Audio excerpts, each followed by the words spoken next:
There is nothing you can do to stop me from coming at you round after round with the most malicious techniques I know. You will lose this fight, Daniel Cormier. I want you to believe it. Every ounce of training you put in leading up to this fight will be a waste of your life.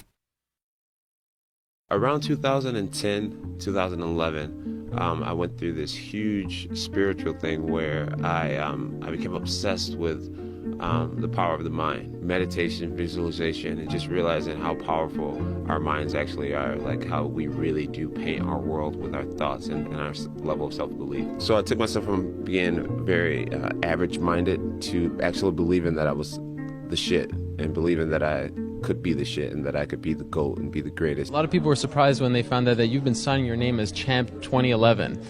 How did that come about? I believe in the law of attraction, and I believe that that you can speak things into existence. And I believe that when you know where you're going and you know what you want, the universe has a way of stepping aside for you. And me signing my signature with Champion 2011 on it, it can't hurt me. It can't hurt me. It could only help me to believe it even more, you know. I would say throughout my martial arts career, the biggest life lesson that I've learned is the power of the mind and just how important it is to look at yourself at a high regard and to believe in yourself. I think in order to paint a bright future for yourself, you have to be able to see it in your mind. You have to believe in it, and the more you believe in it, the more your world will start to change, and the more you'll just start to see your beliefs come to pass. What do you think the sport's going to be, when UFC 200 rolls around? And where do you think you're going to be 9 years from now, 10 years from now? I'm hoping to be a champion. Yeah. I'm hoping to be a champion. I'm believing that I'll be a champion.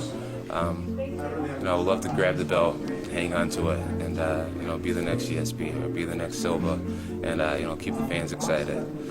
The UFC is growing, and it's just a tremendous thing to be a part of. It's changed my life, and I embrace what it is to the fullest. I'm just excited to be a part of it. I have a lot of pride in it. I started thinking about it the day that I decided that I was going to go up to heavyweight.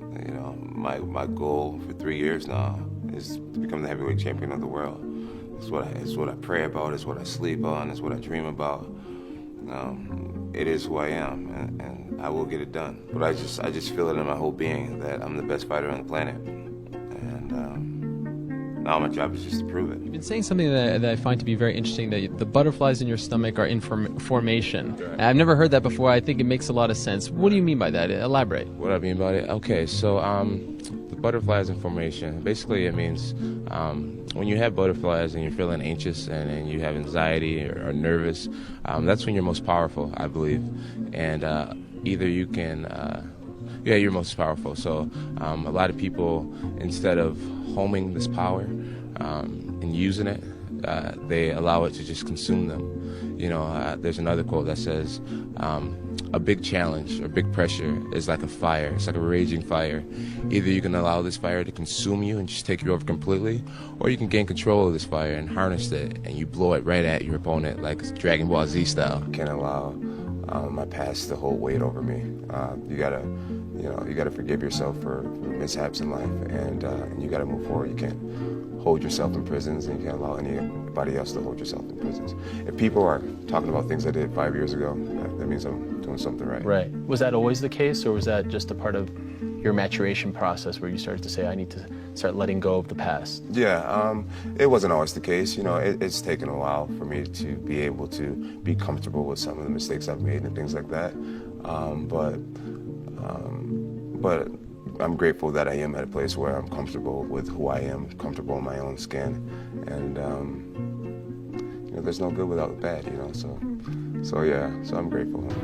That has helped me get to the point that I am now, and something that you can take with you is study. A lot of athletics is not just a physical thing. I try to study my competition. I try to study nutrition. I try to study other great athletes, guys who've done great things in the past, and try to model, myself after them. So I'm big on the mental game when it comes to being an athlete, sports psychology and things like that. So really focusing on the mind, not on the body, is important. Do you have moments where you're like, man, how did this happen? Like, how have I been able to stay on top for this long? Do you have moments where you talk to yourself like that? You know, I do, and I always just point it back to God, man. Honestly, man, it's God's grace, and I know everyone's not a believer, and a lot of people think, I wish you just wouldn't talk about God, but it really is God's grace. It really is, man. He has sustained me through so much, through the death of my mother, through facing a 4-year suspension, through just my dumb mistakes. He's probably protected me in ways that I don't even know he has. But really, I just point it to God's grace, man. You know, I wear this tattoo on my chest, Philippians 4:13, that I can do all things through Christ who gives me strength. And I genuinely believe that I can do anything. And I'm not surprised that I'm still here. And I believe that I could possibly be here a decade from now. It's amazing for a guy who I believe was a janitor, right? And you got into this because you needed to get some money for diapers, right? Yeah, I was applying I was a bouncer actually, making $50 a night, and I was applying to be a janitor because I would have benefits. Wow.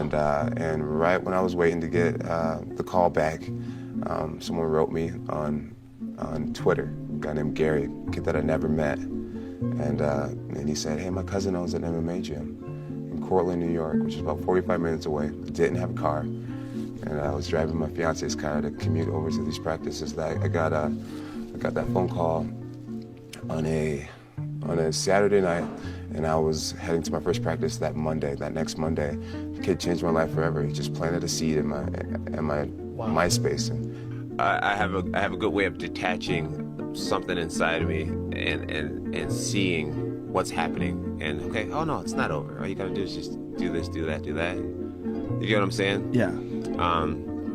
So I'm not necessarily meditating these days, but I do have the capability of taking away who I actually am at this point and realizing that this is just a part of me, or this is just a situation in my life. This isn't my actual life. This isn't my final destination. This is just a small moment in time that I'm going through right now. You get what I'm saying? Right. I get what you're saying.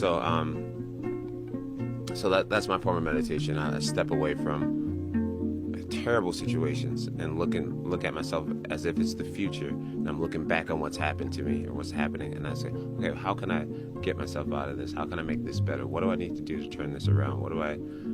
You get what I'm saying? Right. No, I do get what you're Instead of saying. being completely immersed in the moment and thinking that, I can't get out of it. I went from a very average thinking person, like just average 19-year-old, to getting I don't like reading, so I literally got on all these TED Talks and on YouTube, and I just started YouTubing videos about self-belief and what does it mean to be confident, and what does it mean to be a winner, and how do you become a winner. And I would watch hours and hours of Tony Robbins and Les Brown and TED Talks, and I taught myself how to believe in myself and how to think that I was greater than just this kid that was a dropout who, never really had great grades, never really was the starter, never was the captain of a team.